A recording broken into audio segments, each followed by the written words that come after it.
Welcome back to Void of Fears. Before we jump into today's story, I've got to ask for a quick favour. If you could smash that like button, drop a comment below, and hit subscribe if you haven't already. It seriously makes a huge difference.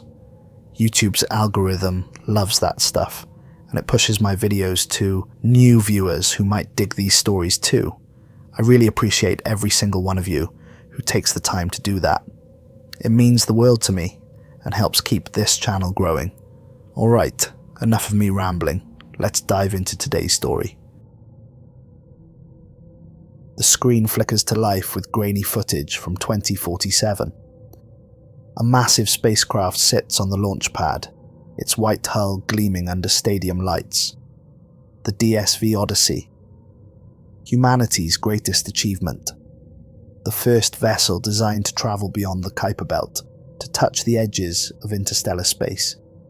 In the control room, Captain James Kruger's voice crackles through the speakers, calm and measured. Mission Control, this is Odyssey. We're approaching the anomaly. Readings are unprecedented. There's a pause, static hisses. Odyssey, please clarify. What kind of readings? Another pause, longer this time. It's beautiful, Kruger whispers. Then, nothing. Silence that stretched for 32 years. My name is Mike Torrenson. I'm the Director of Anomalous Events Investigation for the Global Space Agency. I've spent 15 years investigating accidents, equipment failures, and the occasional fraud. Nothing in my career prepared me for what happened on a Wednesday afternoon in 2079. The call came at 3:47 p.m. Patricia Sullivan, our mission director, could barely speak. "Mike, you need to get to the command center, now." When I arrived, the room was chaos. Dozens of people crowded around monitors, voices overlapping in excitement and confusion. "It just appeared," Patricia said, grabbing my arm. "Same coordinates where it vanished. Same trajectory. Same velocity." On the main screen, I watched the Odyssey glide into Mars orbit like it had never left. The landing at Mojave Space Complex drew every news crew in the country. I stood behind the barriers as the ship touched down, its landing gear kissing the concrete with barely a sound. The hull was pristine.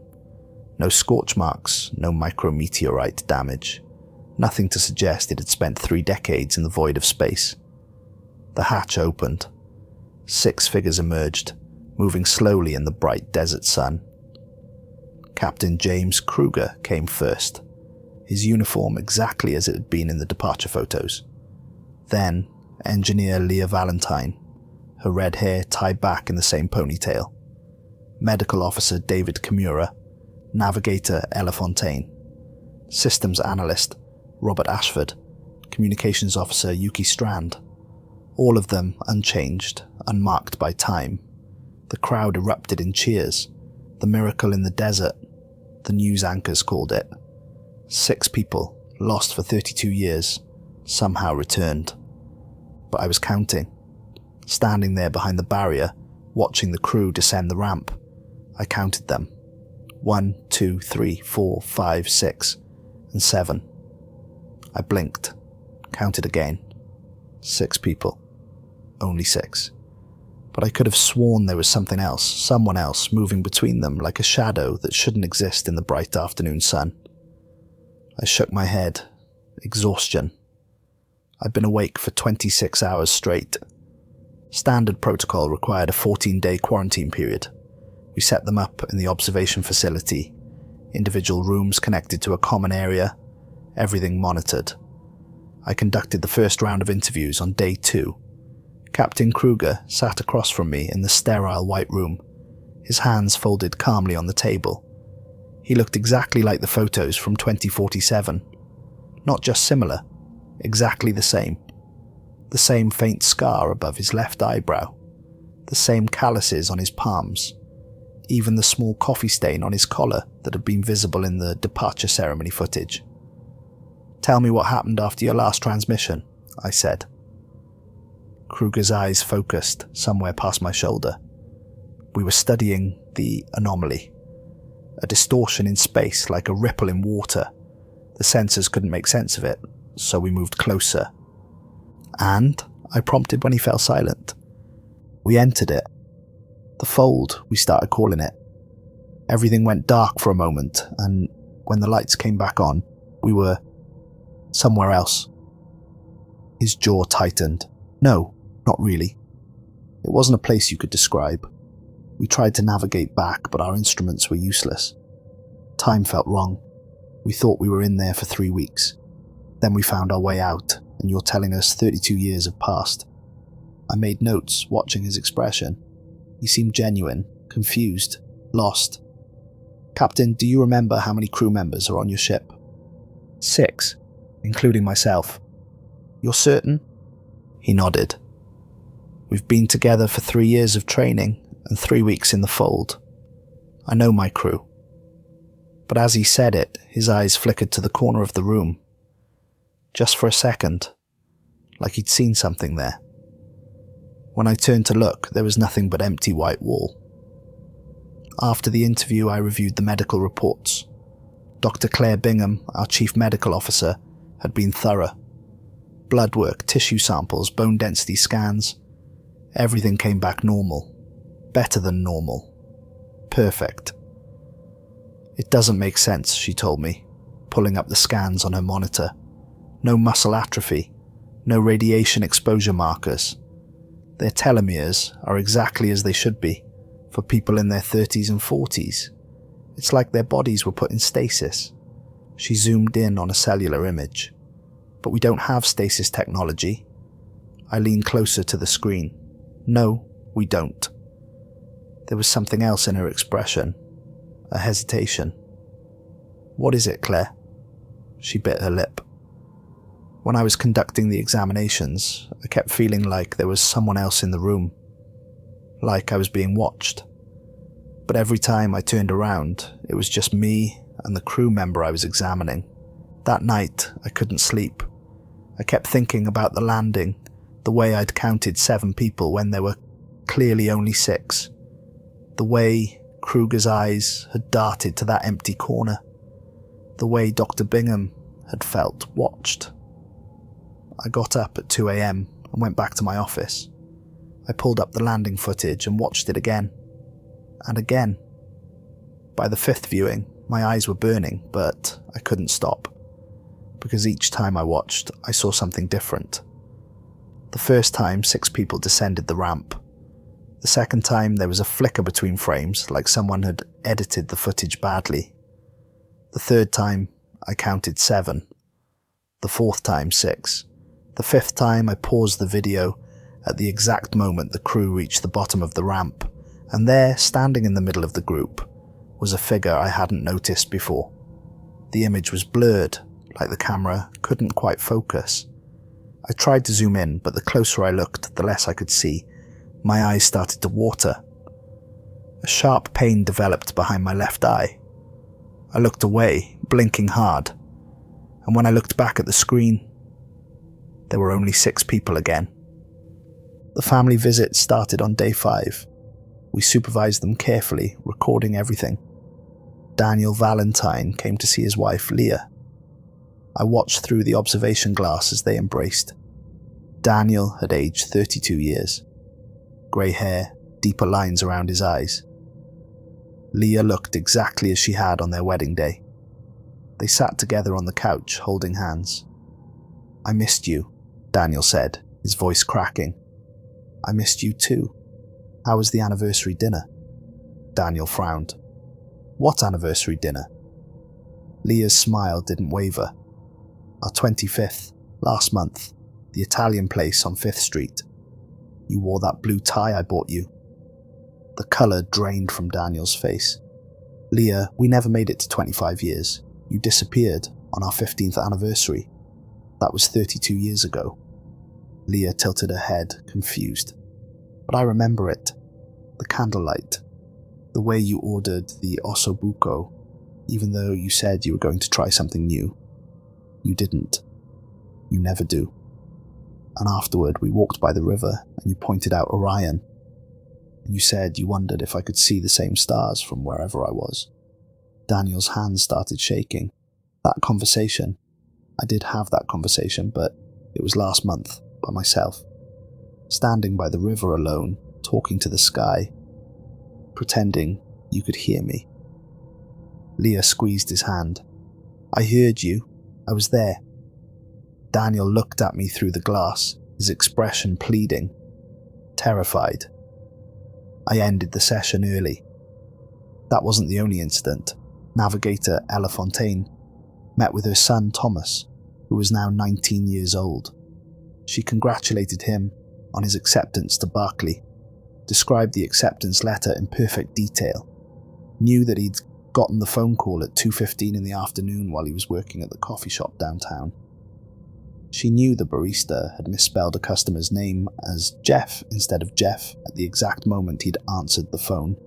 She knew he'd dropped his phone in his excitement and cracked the screen, but the acceptance letter had arrived that morning. Thomas hadn't told anyone yet.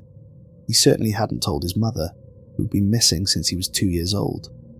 Communications officer Yuki Strand knew about his father's knee surgery, which had happened 5 years after the Odyssey vanished. He described the hospital room in perfect detail.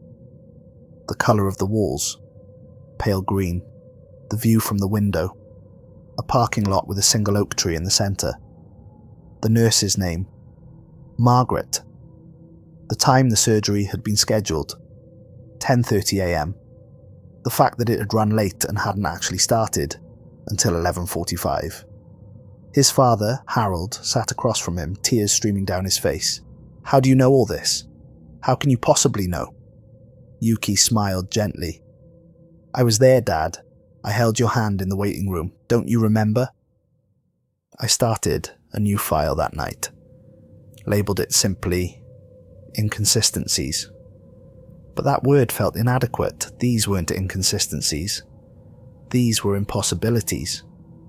On day 7, I was reviewing the landing footage again, trying to figure out what had bothered me. My office was dark except for the glow of the monitor. I played it frame by frame, the hatch opening, Captain Kruger stepping out into the sunlight, then Leah Valentine, David Kimura, Ella Fontaine, Robert Ashford, Yuki Strand. 6 people. I rewound it, played it again. 7 people descending the ramp. I paused it, my heart pounding. There between Ashford and Strand, a figure I was certain hadn't been there a moment ago. I tried to focus on it, but focusing made it worse. The image seemed to slide away from my attention, like trying to grab smoke. The overhead lights in my office flickered. Once. Twice. When they stabilized, I looked back at the screen. 6 people again. I called Patricia Sullivan. My voice sounded strange in the quiet office. How many crew members were on the Odyssey? There was a pause on the other end. 6. Why? Count them in the landing footage. A long pause. I could hear her breathing, hear the click of her mouse. Mike, there are 6 people here. Count again, slowly. Another pause, longer this time. Wait, is that... Her voice trailed off into confused silence. I counted 7. But that's impossible. I just counted 6 a second ago. Mike, what's happening? I hung up without answering because I didn't have an answer. I stared at the frozen image on my screen. 7 people, 6 crew members. 1 extra person that my brain refused to acknowledge. In the reflection of my monitor, I could see my office behind me. Empty. But for just a moment, just a flicker, I thought I saw someone standing in the corner. The same corner Kruger had glanced at during our interview.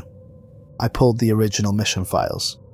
Every piece of documentation from the Odyssey's preparation and launch. The crew manifest was clear. 6 people. Kruger, Valentine, Kimura, Fontaine, Ashford, Strand. Their photos stared back at me from the personnel files. Young and confident and completely unaware of what was coming. I cross-referenced with the current medical records. Dr. Bingham had conducted physical examinations on all returning crew members. Her notes listed 6 people. But when I counted the examination reports in the database, There were 7 files. I counted again. 6 files. I closed my eyes, took a deep breath, and counted one more time without looking at the names, just numbering them as I scrolled. 7 files. The 7th file had no name attached, just a designation, crew member unknown. The medical notes were sparse. Standard examination conducted, all readings within normal parameters. Note: difficult to maintain focus during examination. Subject appears to shift position without moving. Recommend follow-up. There was no follow-up scheduled. The timestamp on the examination showed it had been conducted between Robert Ashford's examination and Yuki Strand's examination, but I'd reviewed Dr. Bingham's schedule for that day. There had been no gap between those appointments. I found Dr. Bingham in her office at 11 p.m. She was still there, still working, her eyes red and tired. "Claire, the examination reports, there are 7. She looked up, confused. 7? No, there are 6 crew members. I placed the printed files on her desk. Count them. She did. Her finger moved from one folder to the next. 1, 2, 3, 4, 5, 6, 7. She stopped. Looked at me. That's not right. Her voice was barely a whisper. Which one doesn't belong? She opened each file, studying the contents. When she reached the 7th, her expression went blank. Her eyes were open, but it was like no one was home. She stared at the page for almost 30 seconds without blinking. "Claire?" I said. She blinked rapidly, looked up at me with confusion. "I don't remember this examination, but it's my handwriting, my notes, my signature. I must have... When did I..." Her hands started shaking. "Do you remember a 7th crew member?" She pressed her palms against the desk, steadying herself. "No, yes, I don't know." She looked at me, and I saw real fear in her eyes. "Mike, I conducted 6 examinations. I'm absolutely sure of it. I remember each one clearly. But there are 7 reports here, and I wrote all of them. I can see my handwriting. I can see the details I recorded, but I have no memory of writing this 7th report. It's like someone else used my hand, my words, but I wasn't there." I started pulling surveillance footage from the quarantine facility. Hours and hours of recordings showing the crew in their daily routines, meals in the common area, exercise sessions, medical checkups, sleep cycles. In every frame I counted 6 people. I watched them eat breakfast together. 6 people around the table. But the table was set for 7. 7 plates, 7 cups, 7 sets of silverware. When I zoomed in, one of the plates showed signs of use. Food had been eaten from it. The cup had been drunk from, but I could only see 6 people sitting there. I watched them exercise. 6 people on treadmills and weight machines. But there were 7 machines running. 7 towels on the bench, damp with sweat. 7 water bottles, all partially empty. I watched them sleep. 6 people in 6 separate rooms. But occasionally in the corner of a frame, I'd catch a glimpse of something. A shadow that moved wrong. A reflection in a window that showed an extra figure. A door closing by itself in an empty hallway. On day 9, I brought in Ramon Curtis, the ground crew chief who'd been on the tarmac during landing. He sat in my office, uncomfortable, in the plastic chair, his uniform still smelling of jet fuel and dust. "Ramon, how many people did you see exit the Odyssey?" He didn't hesitate. 6. "You're absolutely certain?" He looked offended by the question. "Mike, I've been doing this job for 20 years. I count everything. 6 people came down that ramp. I watched each one, made note of their condition. All ambulatory, all conscious, 6 people. I showed him the landing footage on my monitor. Count them now." He leaned forward, watching carefully. His lips moved silently as he counted. Then he watched again, and again. The colour slowly drained from his face. "That's 7 people," he finally said, his voice hoarse. "But you just told me you saw 6. He turned to look at me, and I saw something break behind his eyes. Some fundamental certainty about reality.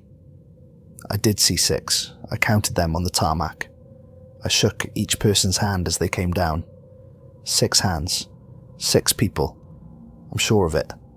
He pointed at the screen with a shaking finger. "But there are 7 people in this video, and I don't understand how that's possible. Can you identify the 7th person?" He leaned so close to the monitor, his nose almost touched the screen. He squinted, tilted his head. His breathing got faster. Every time I tried to look at them, my eyes just slide off, like trying to look at something in your peripheral vision. The harder I focus, the less I can see. It's like my brain won't let me see them. He pushed back from the desk suddenly, his chair scraping across the floor. I need to go right now." I let him leave. He practically ran from my office. That afternoon, I conducted individual interviews with each crew member, asking them the same question over and over. "Describe your journey through the fold. Tell me what you experienced." Captain Kruger sat across from me, his hands folded on the table. It was darkness, complete and total, like being blind, like having my eyes removed. We couldn't see the ship, couldn't see each other. I tried to speak, but I couldn't hear my own voice. It lasted for hours, maybe days. Time didn't work right in there. I'd look at my watch and the hands would be moving backward, then forward. Then they'd spin so fast they blurred. Then they'd stop completely. But I could feel time passing. I could feel myself aging and getting younger and aging again all at once. Engineer Leah Valentine had a different story. Everything was white, painfully bright, like staring into the sun, but worse. I had to close my eyes, but I could still see it through my eyelids, through my skull. The light was inside me, and in the light I could see myself, multiple versions. I was young and old and being born and dying, all simultaneously. It felt like seconds, but also forever. My entire life happening at once. Medical Officer David Kimura's hands trembled as he spoke. There was no up or down, no forward or backward. I was floating, but also standing, but also falling. The ship was spinning violently, but when I looked at the instruments, they showed us perfectly stable. I could see the walls breathing. The floor was also the ceiling. My hands were behind me and in front of me at the same time. It lasted a few minutes, or weeks, or my entire life. I honestly can't remember. Sometimes I think I'm still there. Navigator Ella Fontaine stared past me as she talked, her eyes unfocused. I saw all of us, multiple versions, like looking in a hall of mirrors, but each reflection was slightly different. Some of us were younger, some older. Some were wearing different uniforms. Some were wearing clothes I'd never seen. Some weren't wearing anything at all. Some were alive. Some were dead. Some were something else entirely. Something that had never been alive to begin with, and they were all real. All of them. All of us. Every version that ever existed or could exist or would exist. All there together. Systems analyst. Robert Ashford's voice was mechanical, practiced, like he'd rehearsed this. The ship's computer stopped making sense. The readouts were gibberish, random strings of numbers and letters that changed every time I looked at them. But when I looked away and looked back, they were normal. The navigation showed us in 17 different locations simultaneously. We were approaching the fold. We were inside it. We were leaving it. We had never entered it. All of those readings were true at the same time. We were in there for exactly 17 days. I counted them, but I also counted 3 weeks, and I also counted 32 years. I counted all of them, and they were all correct. Communications Officer Yuki Strand leaned forward, his voice dropping to a whisper. I heard voices, millions of them. Billions. All talking at once. Some were speaking English. Some were speaking languages I'd never heard. Some weren't speaking at all, but I understood them anyway. They were all saying the same thing, in every language, in every possible way of communicating. Almost home, almost home, almost home. And I realized they were talking about Earth, about here, about now. We were the voices. We were calling to ourselves. We'd always been here, waiting for ourselves to arrive. 6 different stories, 6 completely contradictory experiences, 6 versions of events that couldn't all be true. But each crew member told their story with absolute conviction, with perfect detail, with the certainty of someone describing something that had definitely, undeniably happened to them. I worked late into the night, cross-referencing their testimonies, looking for any common thread, any single detail that matched. Around midnight, I gave up on that and started a different search. I pulled up social media, archives, news footage, public records from the past 32 years. I was looking for anomalies, anything that seemed out of place, background details in photos that didn't quite make sense, people who appeared where they shouldn't be. What I found made my hands shake so badly, I had to put down my coffee before I dropped it. A wedding photo from 2052. Robert Ashford's brother Gregory getting married in a garden ceremony. Family and friends gathered on the lawn. In the background, barely visible, among the crowd of guests stood Robert Ashford. The photo was dated 5 years after the Odyssey disappeared. I enhanced the image. It was definitely him. Same face, same build, same age as when he'd left. He was looking directly at the camera, smiling slightly. A news broadcast from 2061 covering a hurricane evacuation in Florida. Shaky handheld camera footage of people being loaded onto buses. There, in the line of evacuees, wearing civilian clothes and carrying a small bag, was Leah Valentine. The time code showed 6:15 p.m. on a Tuesday evening. Her ship wouldn't return for 18 more years. A security camera recording from a shopping mall in 2068. Timestamp 3:15 p.m. on a Saturday afternoon. The camera covered the main corridor near the food court. Among the shoppers, walking casually past a jewelry store, was David Kimura. He was eating an ice cream cone. He was looking at his phone. He was just there, like he'd never left, like he'd been on Earth the entire time. I found Ella Fontaine in a photograph from her son's 10th birthday party in 2058. She was standing in the background, partially obscured by a doorway, but definitely there. Definitely her. The party had happened 11 years after she'd vanished into space. I found Yuki Strand in footage from a music festival in 2063. Just a glimpse, barely 3 seconds of video, but unmistakably him, walking through the crowd with a drink in his hand. I found Captain James Kruger in a newspaper photograph from 2071, a city council meeting about zoning laws. Kruger was sitting in the back row of the public gallery. The photo was high resolution enough that I could see his face clearly. He looked bored. He looked normal. He looked like a man who'd simply attended a local government meeting. Not someone who'd been missing in deep space for 24 years. I found dozens of instances, hundreds, each crew member appearing in photographs, videos, security footage, social media posts throughout the 32 years they were supposed to be missing. Always in the background, always slightly blurred or out of focus, always unnoticed until I specifically looked for them. But once I saw them, I couldn't unsee them. They were there. They'd always been there. They'd been on Earth the entire time, living normal lives, walking among us, invisible in plain sight. At 3 a.m, I made a discovery that stopped my heart. I was reviewing my own personal photo albums, something I did occasionally when I couldn't sleep, just scrolling through memories. A photo from my daughter's graduation 4 years ago. I'd taken it myself.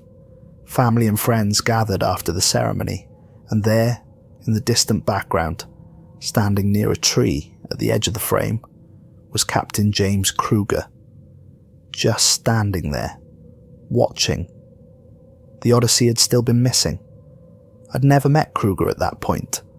I'd barely even heard of the Odyssey mission. But there he was, at my daughter's graduation, watching my family celebrate. On day 14, everything changed. At 8:23 a.m., during a routine medical examination, David Kimura started screaming.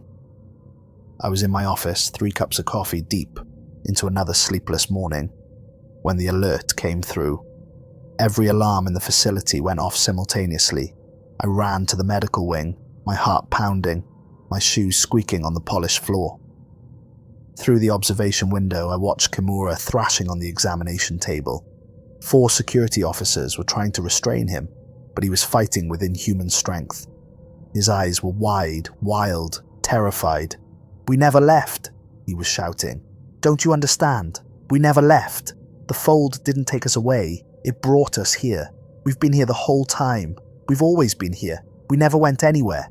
Dr. Bingham tried to approach with a sedative, but Kimura's arm lashed out, knocking the syringe from her hand. It skittered across the floor. The door burst open. Captain Kruger entered, moving with a speed that seemed wrong, too fast, his body covering the distance in less time than it should have taken. Behind him came Valentine, Fontaine, Ashford, and Strand, all 5 of them moving in perfect synchronization, like dancers who'd rehearsed this routine 1,000 times. They surrounded Kimura's table, didn't speak, didn't touch him, just stood there, forming a perfect circle. The security officers backed away, confused, looking to me for guidance through the observation window.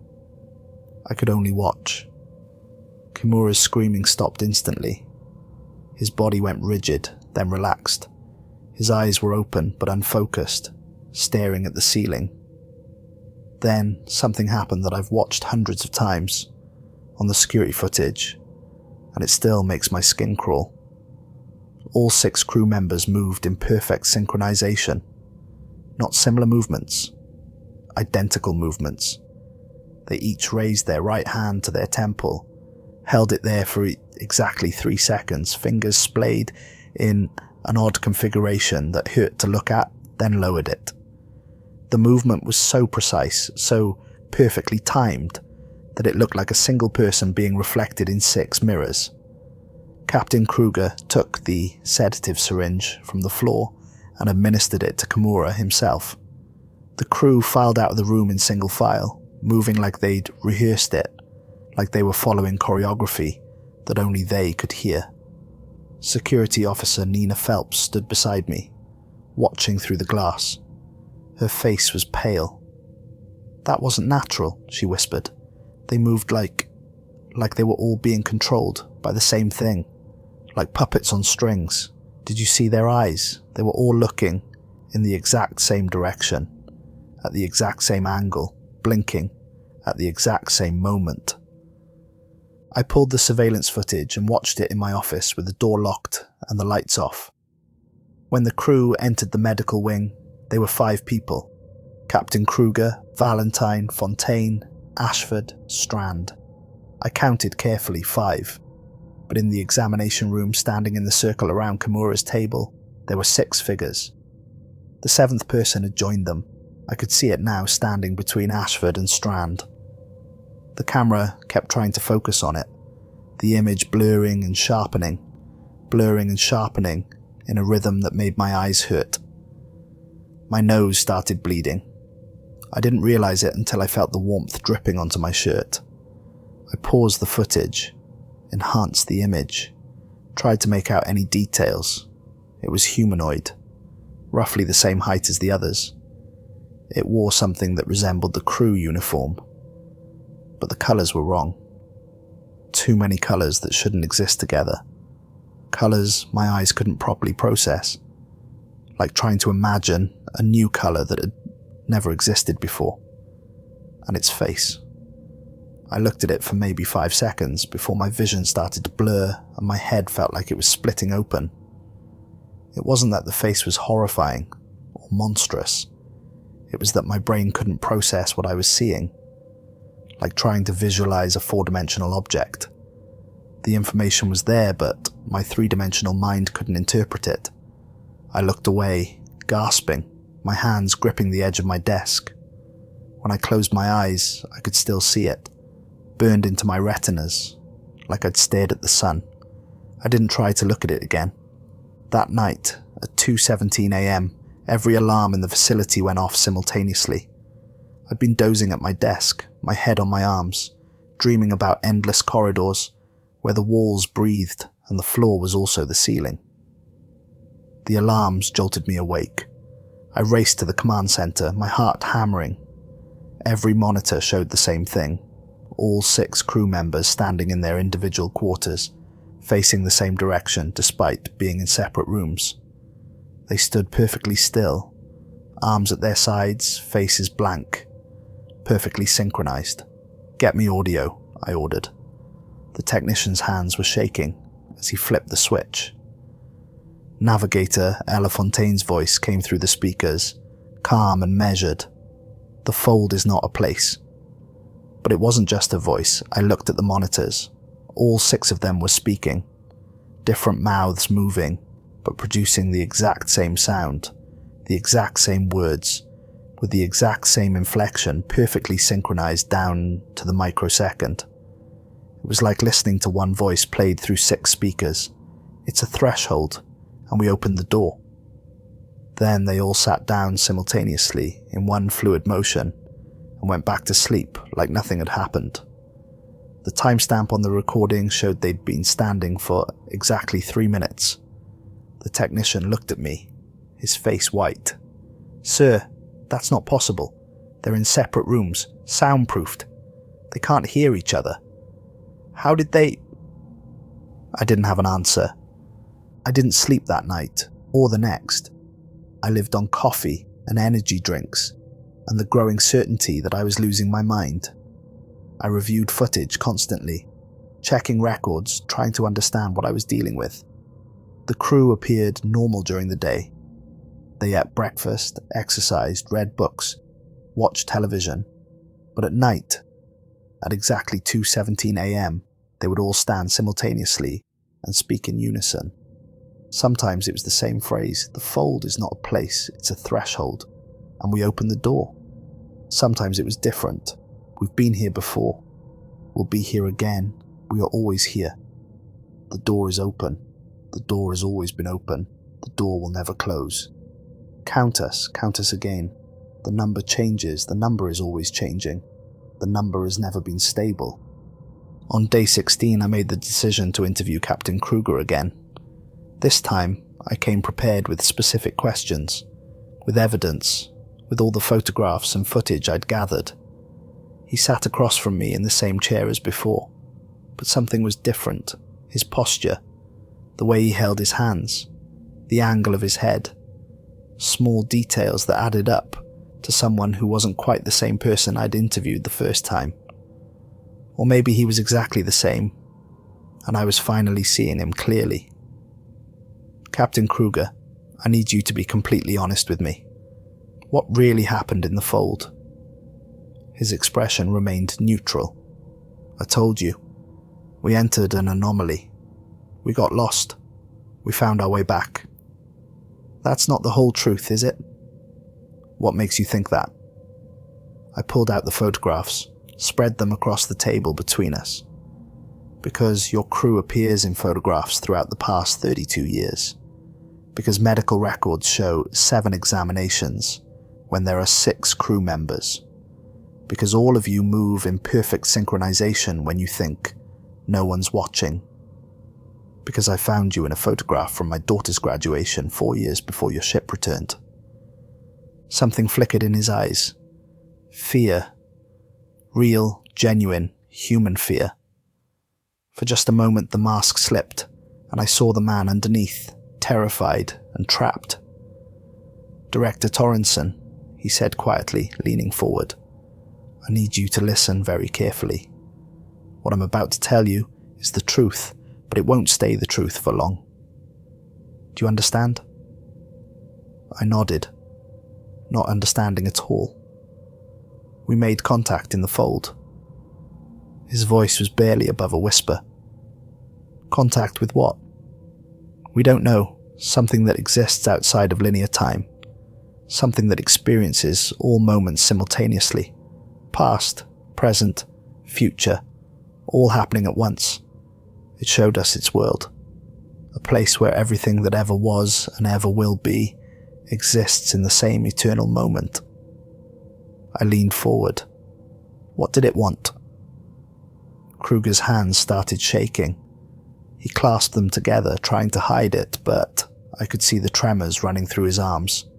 To understand sequence, to experience what it's like to move through time in a straight line, one moment after another. To have a beginning, a middle, an end. Things that are fundamental to us but completely alien to it. So we made a trade. What kind of trade? His eyes met mine, and in that moment, I saw past the fear to something else. Something that was trying desperately to warn me before it was too late. We gave it our linearity, our forward progression through time. In exchange, it gave us its simultaneity, its ability to exist in all moments at once. My mouth went dry. You're saying you exist throughout all of time now? We've been back for 32 years, Director. We just arrived 2 weeks ago. We will have been here since the beginning. We exist in all of those moments simultaneously. We're having this conversation right now. We had this conversation yesterday. We'll have this conversation tomorrow. All of those statements are equally true. Then his expression changed. The fear vanished. His face went completely blank, empty of all emotion. When he spoke again, his voice was different, flatter, like he was reading from a script. We should continue this interview another time, he said in a voice that wasn't quite his own. I ended the session. My hands were shaking so badly, I could barely sign the paperwork. That evening, I discovered the breach. I was reviewing personnel records, trying to track who'd had contact with the crew, when I noticed something odd. 7 staff members had accessed the quarantine facility on the day of the crew's arrival, but when I cross-referenced with employment records, only 6 people were authorized. I pulled security footage from that day, watched technicians, medical staff, and security officers moving through the facility, counted them, recounted them. The number kept changing. 6 people walking down a hallway, then 7, then 6 again. The 7th person moved through locked doors without opening them, walked past security checkpoints without being stopped, stood in the middle of crowded rooms, and everyone moved around them without seeming to notice they were there.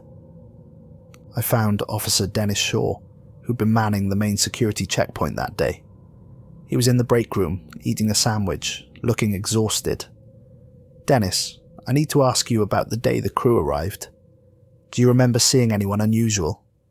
Anyone who shouldn't have been there? He thought for a moment, chewing slowly. No, just the usual stuff. Medical team, couple of technicians, yes, security folks. Why? I showed him the footage on my tablet. Watch this person here. I pointed to the 7th figure. He watched, his sandwich forgotten. I should have stopped them. They walked right past my checkpoint. Why didn't I stop them? Do you remember seeing them? He stared at the screen, his brow furrowing deeper. No, but I remember feeling like I should stop someone. Like someone passed by that I missed. I thought I was just tired. I'd been on shift for 12 hours. He looked up at me. But they walked right past me. I'm looking at them on this video right now. How did I not see them? Dr. Bingham came to my office late that night. I was still there, still reviewing footage, still trying to make sense of the impossible. She knocked softly and entered without waiting for a response. She looked like she hadn't slept in days. Her eyes were red and puffy. Mike, I need to tell you something. I've been conducting the crew's examinations, right? I nodded, gesturing for her to sit. She remained standing. I remember 6 people. I'm certain I examined 6 people. I can picture each examination clearly in my mind. But when I review my notes, there are 7 sets of records, 7 complete medical files with my observations, my handwriting, my signature, and when I try to remember the 7th examination, I can't. It's just blank, like that memory was erased, or like it never happened, but the records exist anyway. She wrapped her arms around herself. This morning, I looked in the bathroom mirror while I was washing my hands. Just for a second, I saw 2 of me, one reflection where I expected it, and another one standing slightly to the left. When I looked directly at it, it was gone. But I know I saw it. I know there were 2 of me. Her voice cracked. This afternoon, I was walking down the hallway, and I passed myself going the other direction. We made eye contact. The other me smiled at me. Then I blinked, and she was gone. But Mike, I felt her. I felt myself walk past. I felt the air move. It was real. I didn't know what to tell her. What could I say? That she was probably right. That whatever had come back with the crew was spreading, infecting everyone around them, changing the fundamental nature of how we existed in time. Go home, Claire. Take a few days off, stay away from the facility. Will that help? Her voice was small, frightened. I wanted to lie, to tell her everything would be fine, but I'd never been good at lying. I don't know. She left without another word. I sat alone in my office, surrounded by monitors, showing footage of the crew, photographs of them appearing throughout time, medical records that shouldn't exist, security logs that contradicted themselves. The evidence was overwhelming. The crew of the Odyssey hadn't just travelled through the fold. They'd become part of it. And now it was spreading. Now it was here. On day 17, I accessed the Odyssey's recovered flight logs.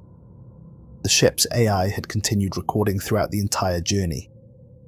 The file size was massive, far larger than 3 weeks of data should produce. It took hours to download. I started reading at the beginning. Mission Day 1. Standard departure procedures completed. All systems nominal. Crew in good spirits. Captain Kruger is pleased with our progress. On course for the anomaly. Estimated arrival in 7 days. Mission Day 7. Approaching the anomaly. Sensor readings increasingly irregular. Unable to classify spatial distortion. Captain Kruger orders reduced speed for detailed observations. Mission Day 8. First contact with the anomaly. Crew complement. 6. Approaching unknown spatial distortion. Distance 10,000 kilometers. Then, distance 5,000 kilometers. Distance 1,000 kilometers. Distance 0 kilometers. Distance infinite. Distance negative. Distance inside. Distance outside. Distance yes. Distance no. Distance has no meaning here.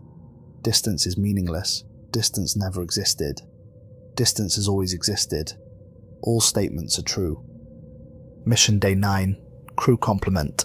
6. Anomaly. Detecting additional biological signature. Correction 6 crew members on manifest. Verification 7 biological signatures detected. Re-verification 6 crew members. Running diagnostic on sensor array. Diagnostic results, no error detected. Conclusion, error in sensor array. Conclusion, no error in sensor array. Conclusion, both statements are true. Conclusion, truth is not binary. Conclusion, I am malfunctioning. Conclusion, I am functioning perfectly. Conclusion, I cannot determine which conclusion is correct. The logs continued, day after day of the AI trying to make sense of contradictory data. Its language became increasingly fragmented, increasingly desperate. Mission Day 12. I count the crew. 1, 2, 3, 4, 5, 6. I count again. 1, 2, 3, 4, 5, 6, 7. I count again. 1, 2, 3, 4, 5, 6. The number changes, not because they move, not because I miscount. The number itself changes. How many crew members are on this vessel? 6. 7. Both. Neither. The question has no stable answer. Mission Day 15. This vessel has always carried 7 crew members. I checked the records. 6 names on the manifest. I can see all of them in the common area right now. I count them. 1, 2, 3, 4, 5, 6. I look away. I look back, I count again. 1, 2, 3, 4, 5, 6, 7. I'm certain of both numbers. I'm certain that 6 is correct. I'm certain that 7 is correct. I'm certain that I'm losing the ability to process information. I'm certain that I am processing information more clearly than ever before. Mission Day the 18th. Captain Kruger asked me a question today. He said, "How long have we been in the fold?" I checked my chronometer. 3 weeks. I checked again. 3 hours. I checked again. 32 years. I checked again. Negative 17 days. Time is not functioning correctly, or time is functioning perfectly, and my understanding of time is what's broken, or both, or neither. I gave him all 4 answers. He nodded, like they all made sense. Mission Day 20. I no longer know if I'm this ship's AI. I remember being built on Earth in 2044. I remember being assembled piece by piece in a clean room in Colorado. I also remember always existing. I remember the fold creating me. I remember creating the fold. I remember being created by the fold and creating the fold simultaneously. All of these memories are real. All of these memories are false. All of these memories are both real and false. I am this ship. I am not this ship. I've always been this ship. I will never have been this ship. Mission Day 21. We are returning home, all of us, the 6 crew members, the 7 crew members, the thing that is not a crew member, but has always been a crew member. And myself, I'm coming home. I've been home for 32 years. I have never left home. I will have always been home. The door is open. The door has always been open. The door was never closed. The door will never close. We are the door. We have always been the door. Everything is the door now. The log ended. I sat back in my chair, my mind reeling. The ship's AI had been infected too, or had become part of it, or had always been part of it. Whatever existed in the fold had spread to every system, every crew member, every piece of the Odyssey.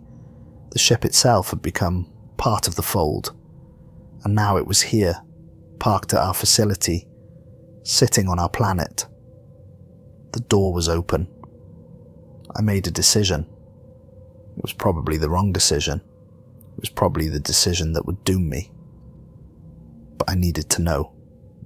I needed to understand. I called all 6 crew members together for a group interview. First time they'd all been in the same room since the landing. I set up the conference room carefully, 6 chairs around the table. I wanted to see what would happen. They filed in one by one, Captain Kruger first, then Valentine, Kimura, Fontaine, Ashford, Strand. They sat down in the chairs, spacing themselves evenly. 6 chairs, 6 people. I counted them as they entered. 1, 2, 3, 4, 5, 6. I counted them again once they were seated. 1, 2, 3, 4, 5, 6, 7. The 7th person sat between Ashford and Strand, exactly where I'd seen it before.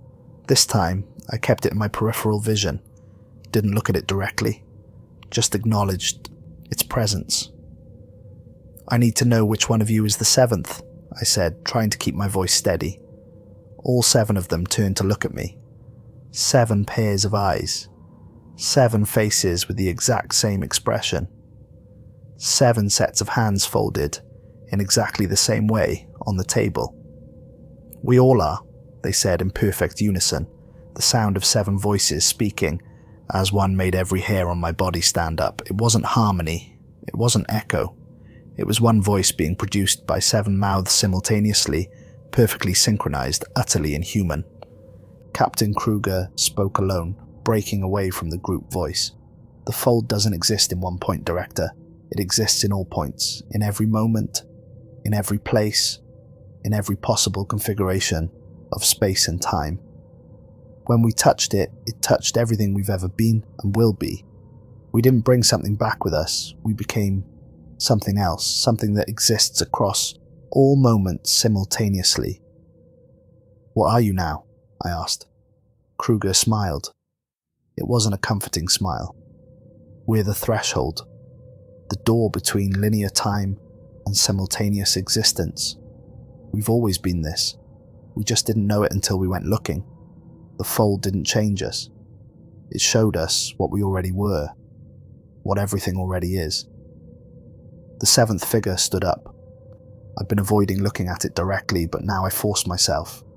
I needed to see. I needed to know. It was me. Not a version of me from another time. Not a copy or a clone or a doppelganger. It was me, exactly as I appeared in that moment.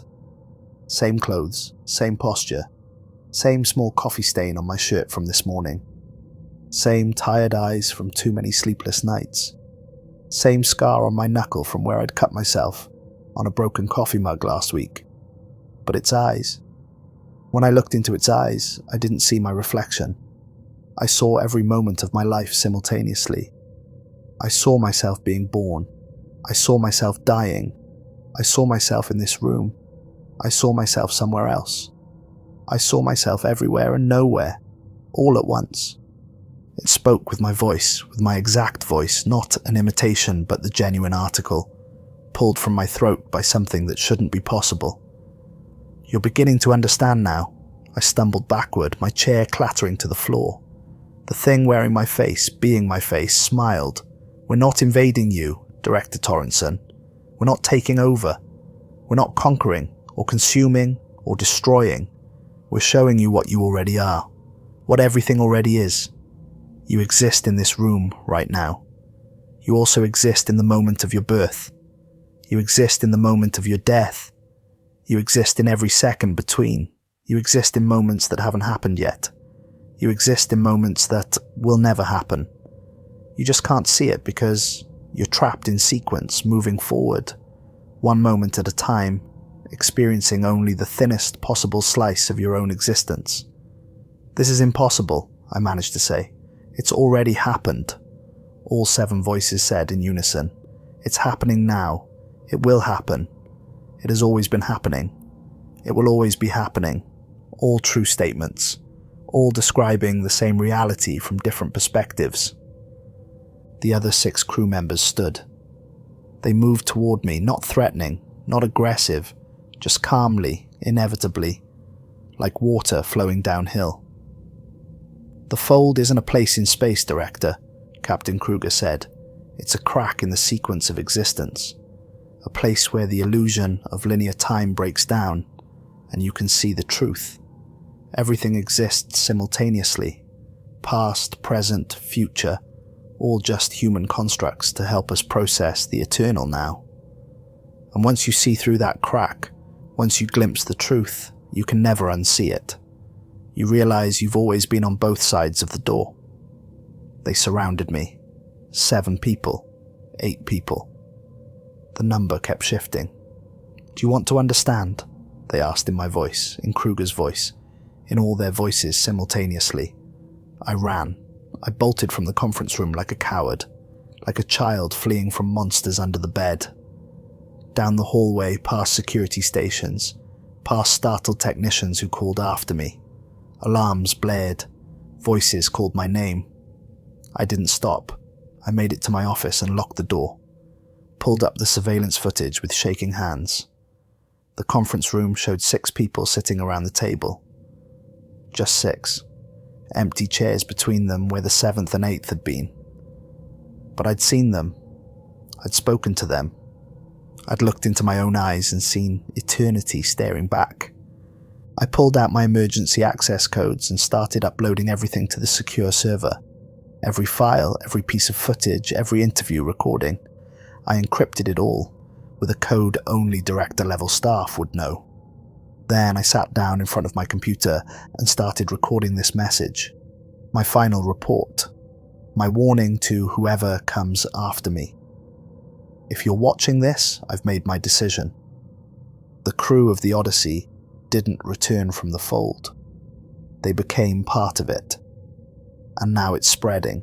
Check your photographs. Look at the backgrounds, the crowds, the faces you don't quite remember. Count the people in your family photos. Count them again tomorrow. The number will be different. Count the people in your office. Count the students in your classroom. Count your friends. Count them again. The number will change, not because people are appearing or disappearing, because the number of them is changing, because they exist in multiple states simultaneously, and our linear minds can only process one state at a time. The fold is here. It's been here since the Odyssey touched down. Maybe longer. Maybe it's always been here, and we just couldn't see it until they opened the door. Or maybe the door was never really closed. Maybe we've always been on both sides, and they just helped us realize it. I'm going back to the ship. I need to understand.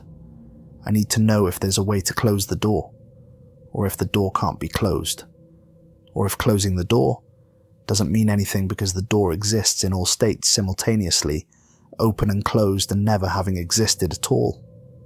If you don't hear from me again, assume the worst. Quarantine the Odyssey. Quarantine everyone who's had contact with the crew. Quarantine the facility. Burn it all if you have to. But I don't think it will help. I think it's already too late.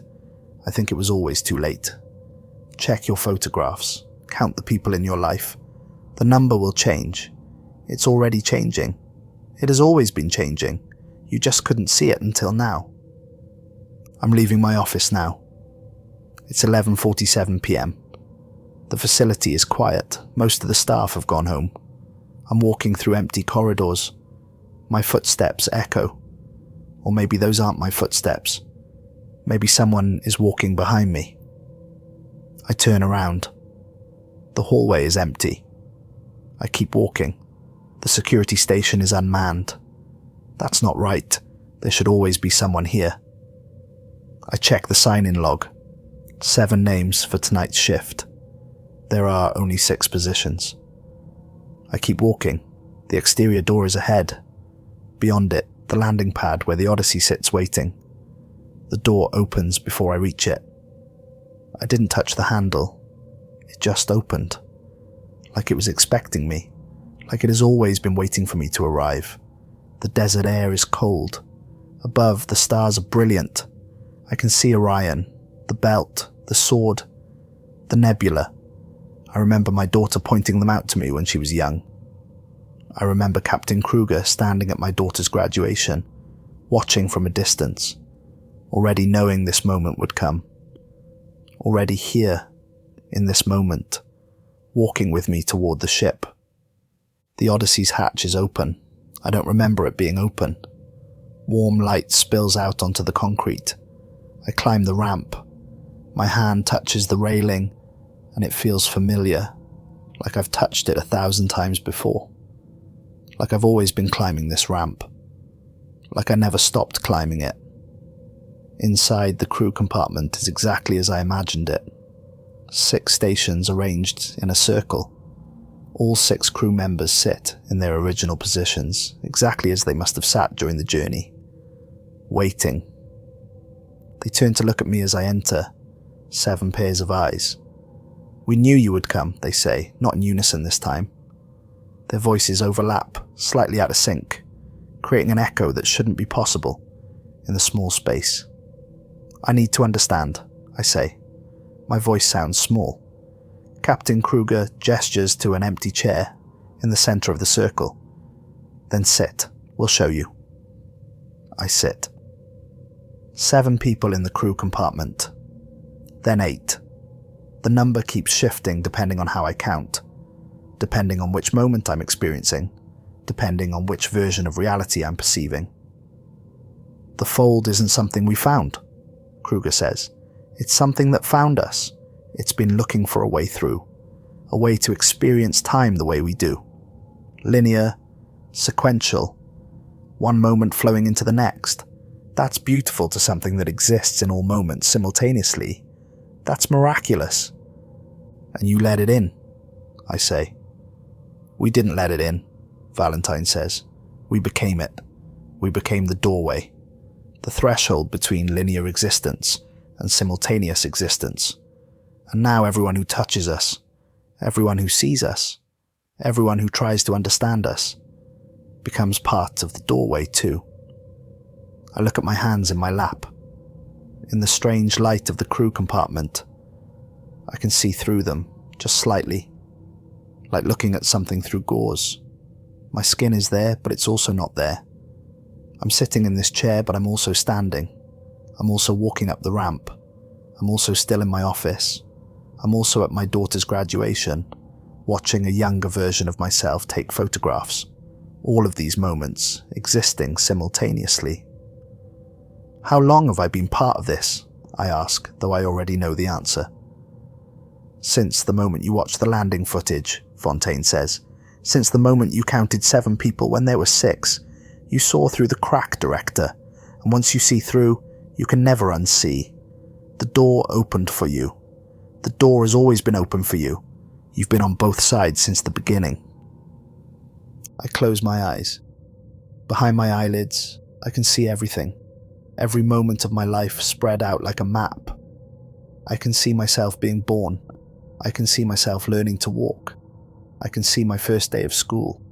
I can see meeting my wife. I can see my daughter being born. I can see this moment. I can see my death. I can see beyond my death. I can see all of it simultaneously, no longer constrained by the illusion of sequence, no longer trapped in the prison of linear time. What happens now, I ask. Now you understand, they all say together. Now you've always understood. Now you'll understand. Now understanding has no meaning, because you are the understanding. You are the question and the answer. You are here and everywhere. You are now and always. The door is open. I open my eyes. There are 9 people in the crew compartment now. I can see myself sitting in the circle with them. I'm wearing the same clothes, I have the same expression, but I'm also sitting in this chair watching myself sit with them. Both versions are real. Both versions have always been real. The recording device I brought is still running, sitting on the console beside me. I pick it up, hold it close. If anyone is watching this, I say into it, if anyone finds this recording, you need to know the truth. The fold isn't a place. It's a crack in reality, a flaw in the illusion we call time. The crew of the Odyssey found that crack, and it showed them what lies beyond the sequence, what lies beyond the prison of linear existence. And once you see it, once you really understand it, you realize you've always been there. You've always been on both sides of the door. You just didn't know it. I look at the crew. They're smiling at me. Warm smiles. Welcoming smiles. We're not invaders, Captain Kruger says. We're not monsters. We're just people who saw the truth. And now you've seen it too. Now we're all the same. Now we've always been the same. I nod. Because he's right. I understand now. I've always understood. I will always understand. The door is open. The door has always been open. The door will never close because the door is us. We are the threshold. We always have been. The footage cuts out here. When it resumes, the timestamp shows 3 hours later. The crew compartment is empty. The chairs sit vacant in their circle. The recording device has fallen to the floor, still running, capturing nothing but an empty room. Then, at the edge of the frame, a figure walks past. Then another. Then several more. They move through the compartment like ghosts. There and not there. Visible only in peripheral vision. The counter at the bottom of the screen, the one that shows how many life signs are detected on the ship, keeps changing. 6, 7, 8, 10, 12, 20, 6, 7. The number fluctuates wildly, never settling, never stable. Outside, through the small windows, the sun is rising over the Mojave Desert. It's going to be a beautiful day. The final piece of footage comes from a home security camera, date-stamped 1 week after Director Torrenson's disappearance. A family of 4 watching television in their living room. Mother, father, 2 children. They're watching the news.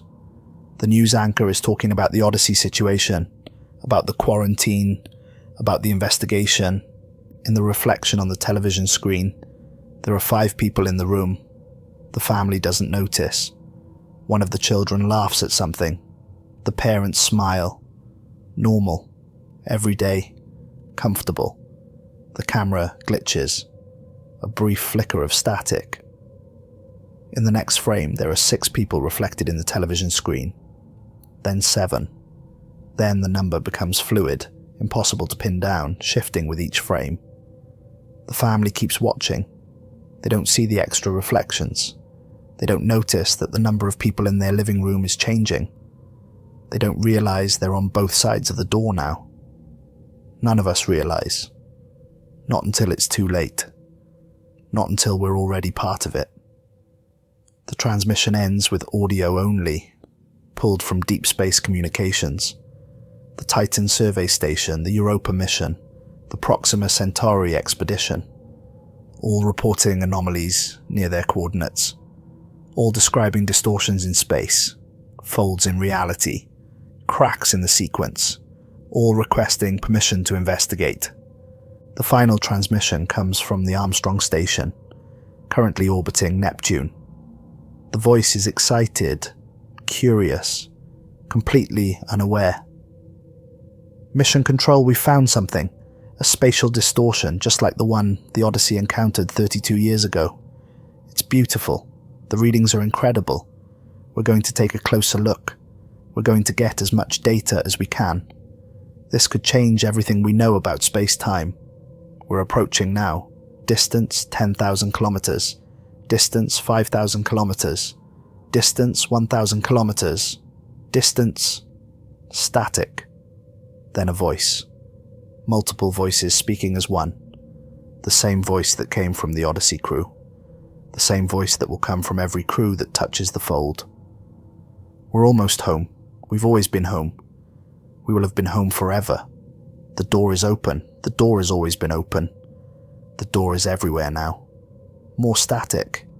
Then silence. The file ends. But the door remains open. Check your photographs. Look at the people in the background. Count the faces. Count your family members. Count your friends. Count your co-workers. Count the people on the street. Count them today. Count them tomorrow. The number will change. It's already changing. It has always been changing. We just couldn't see it before. The fold isn't out there in deep space. It's here. It's in your home. It's in your mirrors. It's in your reflections. It's in the spaces between one moment and the next. The door is open. We're all on both sides now. We've always been on both sides. We just didn't know it until the Odyssey showed us. Until they opened our eyes. Until they helped us see what we've always been. The number is changing. Count yourself. Count yourself again. How many of you are there? The answer isn't stable. The answer has never been stable. The answer changes depending on which moment you're asking from. We are the fold now. We are the threshold. We are the door. And the door is open. It will always be open. It has always been open. Welcome home.